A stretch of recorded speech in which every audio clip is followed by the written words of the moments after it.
सेठ साहब, पिछले हफ्ते आपसे सेनेट इलेक्शन के मामलात पर बात हुई तो आपने कहा कि एक फार्मूला तय पा जाएगा, अंडरस्टैंडिंग के साथ सब कुछ हो जाएगा, और ऐसे ही लगा जैसे कहीं कोई तकरार या कोई झगड़ा है ही नहीं, कोई सियासी इख्तिलाफ है ही नहीं। ऐसी भाईचारे और हम आहंगी की फ़िज़ा हमें सेनेट इलेक्शन में दिखाई दी और बगलगीर हुए बहुत से मुखालिफिन एक दूसरे के साथ। तो यूँ लगा कि और भी बहुत से मामलात पर अगर ये मिलकर बैठे तो बात हो सकती है।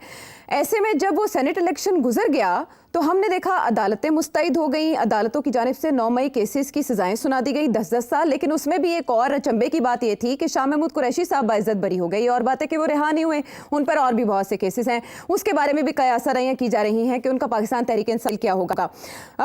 लेकिन मीनवाइल सबसे ज़्यादा जो चीज़ कॉन्ट्रोवर्शल है वो ये कि केपी हुकूमत टेररिज्म के ऊपर एक एपीसी बुलाती है, तो वही जमातें जो सेनेट इलेक्शन में मिलकर एक दूसरे के साथ चली वो उसका बॉयकॉट कर देती हैं।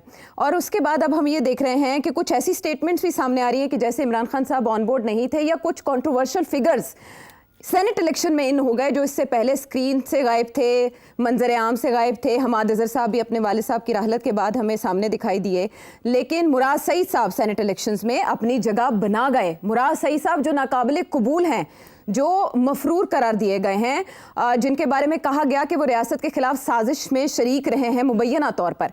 अब आपसे हमने जानना है कि ये जो भी हुआ सेनेट इलेक्शन को लेकर, और उसके बाद ये जो सजाएं सुनाई गई, 5 अगस्त ज़्यादा दूर नहीं है, 15 दिन 16 दिन की दूरी पर है, और तब तक तहरीक ने पीक करना है, लेकिन अभी तक तो उसका आगाज़ ही नहीं हो सका। तो ये सारे मामलात आगे कैसे चलेंगे? सेनेट इलेक्शन इमरान खान साहब की रजामंदी से इतने खुश असलूबी से हुआ, ये सारा है क्या गेम? गेम आसान है अगर आप मोटी बात देखें। अगर आप बारीकियों की तरफ जाएंगे तो आप कंफ्यूज हो जाएंगे, और इनकी सारी कोशिश ये है कि आप बारीकियों में जाएं। कितनी सीटें हैं, कौन ले गया, क्या हुआ, कौन बैठ गया, किसको खड़ा किया, किसकी लिस्ट थी, वो लिस्ट हुई या नहीं हुई। ये सारी चीजों की कोई अहमियत नहीं है। इस चीज के अंदर 2-3 चीजें हैं जिसकी अहमियत है। पहली बात तो ये है, और ये बहुत अहम बात है, कि पीटीआई के पास 8 सीटों के वोट थे और उन्होंने 6 ली, 2 दे दी। ये हो नहीं सकता कि चीफ मिनिस्टर बैठा हुआ है और वो अपनी 2 सीटें जो है अपने हाथ में नहीं है उसके, और वो जाने दे उनको जी। तो ये जो 2 सीटें दी हैं उन्होंने, 6-5 हुआ ना ये जी। तो ये 8-3 होना था, अब रह गया।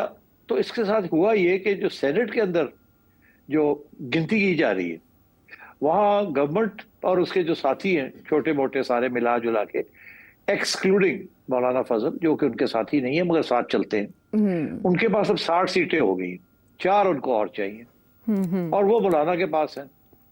तो अब मौलाना को जब वो साथ ले लेंगे तो उनके पास 64 सीटें हो जाएंगी उनके पास, फिर वो 2/3 मेजोरिटी वाली बात जो है वो उनको मिल जाएगी। नेशनल असेंबली में उनके पास ऑलरेडी 2/3 हो चुकी है जी, रिजर्व सीट्स के बाद। तो अब ये है कि ये सवाल ये पूछना चाहिए कि ये पीटीआई ने क्यों उनको ये 2 क्रिटिकल सीटें थी जाने दी, ये जाने दी हैं।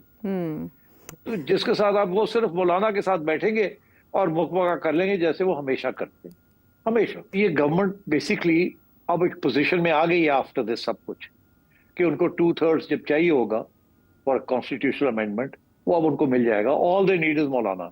आपको पता है कि जब 26th अमेंडमेंट हुआ उस वक्त भी मौलाना वाज द बेसिक इशू, उनको मिल गया था उस वक्त। तो अब बात यह है कि दिस इज वेरी क्रिटिकल कि जी ये कैसे पीटीआई की लीडरशिप जो भी है इस वक्त उन्होंने ये होने दिया। एक बात, इसके ऊपर जवाब मिलना चाहिए हमें। अगला सवाल आपका आया कि क्या ये इमरान खान की रजामंदी से हुआ है या नहीं। अच्छा, मैं आपको एक बात बताऊं, ये जो गेम चलती है ना कि फलानी चीज इमरान की रजामंदी से नहीं हुई, फलानी लिस्ट जो है वो इमरान की रजामंदी से नहीं हुई, कुछ भी नहीं होता इमरान की रजामंदी के बगैर। ये मैं आपको बता दूं, सब कुछ इमरान खान की रजामंदी से होता है। जो चीज नहीं होती वो उसको जब पता चलती है तो उसको वो रेक्टिफाई करने की कोशिश करता है। कुछ लोग ऐसे हैं गंडापुर जैसे जो थोड़ी बहुत अपनी गेम भी खेलते हैं, मगर eight the end of the day आज अगर इमरान खान चाहे तो ये सब कुछ जो कुछ हुआ है इसको मुस्तरद करके कहे गंडापुर की छुट्टी कराओ, फलाने को मैं नॉमिनेट करता हूं, तो गंडापुर नहीं खड़ा हो सकता। ये पार्टी ऐसी है, अगर आज इमरान कहे गंडापुर आउट जो नहीं दे तो ऐसे ही होगा। तो क्यों नहीं होता ऐसे? तो ये अगर आप सवाल पूछते हैं मुझे कि क्या इमरान खान को उसकी रजामंदी से हुआ है या नहीं। मैं आपसे ये कहूंगा कि eight the end of the day ये नहीं पूछना चाहिए कि उसकी रजामंदी से हुआ कि नहीं, ये देखना चाहिए कि हुआ क्या है और उसके साथ क्या असर पड़ेगा आगे जाके। अच्छा। अब बात यह है कि अगर रजामंदी से नहीं हुआ तो वो एक्शन ले ना। क्या एक्शन लेगा वो? कोई एक्शन नहीं लिया उसने। हो गया सब कुछ कि उसने गड्ढापुर को नहीं कहा कि ये क्यों हुआ, मगर आपको सबको पता है कि इस वक्त एक कश्मकश चल रही है पार्टी के अंदर कि अलीमा जो है वो गड्ढापुर के खिलाफ है। वो एक ग्रुप बना हुआ है, गड्ढापुर चीफ मिनिस्टर बैठा हुआ है, वो पीटीआई को भी साथ लेके चलता है और उधर के एस्टेब्लिशमेंट को और फेडरल गवर्नमेंट को भी साथ लेके चलना पड़ता है। अगर वो ना चले तो उड़ जाएगा वो। तो एक तरफ तो वो उधर से खतरा है from with in the party, दूसरी तरफ खतरा है फ्रॉम द अदर साइड। तो वो दोनों को खेलता है और सरवाइव करता है। ठीक पब्लिक के अंदर गरजता है, प्राइवेट के अंदर जाके लेट जाता है।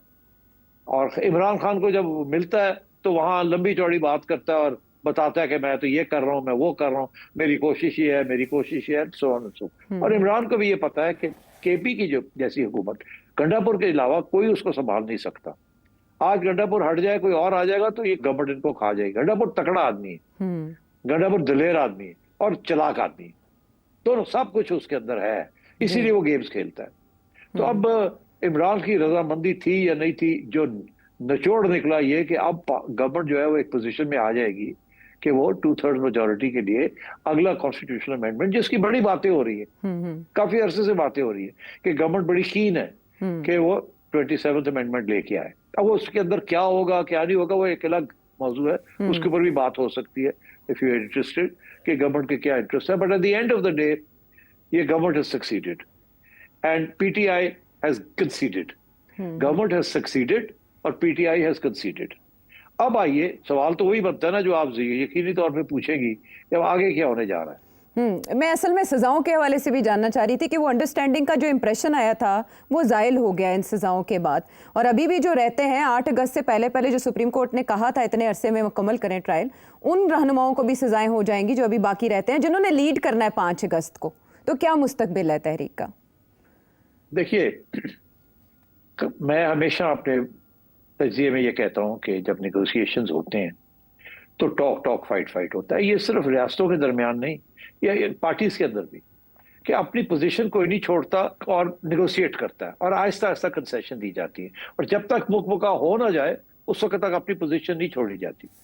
अब इनकी पोजीशन ये है कि हम एहतजाज करेंगे, गवर्नमेंट कहती है आप करके तो देखे, हम होने नहीं देंगे। कानून के तौर पे रोक नहीं सकते इनको, तो किस तरीके से रोक सकते हैं? उसी कानून को थोड़ा सा डिस्टॉर्ट करके गिरफ्तारियां करें, लोगों को उठा के ले जाए and so on and so forth. तो वो पूरी तैयारी कर रहे हैं और ये अपनी तरफ से उनकी तैयारी को पानी फेंक रही है उसके ऊपर। लोगों को सजाएं हो रही है, अब आगे जाके गिरफ्तारियां भी हो सकती है एंड सो ऑन। तो ये चलता है, जब नेगोशिएशंस हो रहे हो तो ये चलता है, कोई खुली छुट्टी नहीं दी जाती किसी को।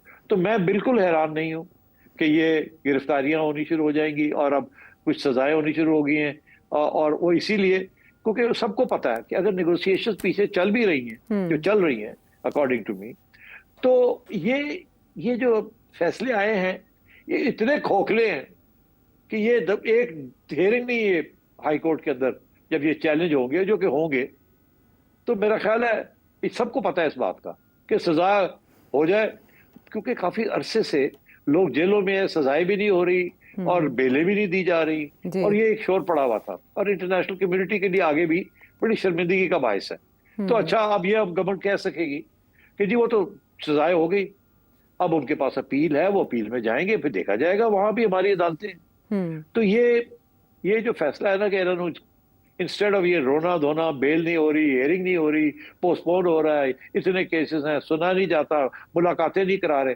इस चीज को खत्म किया जाए, सजाएं दी जाए और खत्म किया जाए, उसके बाद ये जाए हाई कोर्ट। जब हमें डील करनी होगी तो हाई कोर्ट से भी फैसले आ जाएंगे फौरन। तो आई थिंक इसमें मैं ये समझता हूँ this is just to tell the PTI कि अगर आप टॉक फाइट कर रहे हैं, एक तरफ हमसे बात कर रहे हैं पीछे, दूसरी तरफ आप एहतजाज की तैयारी कर रहे हैं और आप कभी इधर जाते हैं कभी, तो फिर ठीक है, हम भी करेंगे। तो ये चलता है, मैं इससे बिल्कुल मुतमईन हूँ कि इसके साथ कोई एजेंडा खराब नहीं हुआ। जो बिहाइंड द सीन्स जो अंडरस्टैंडिंग डेवलप होने की कोशिश की जा रही है वो एफर्ट्स जारी रहेंगे।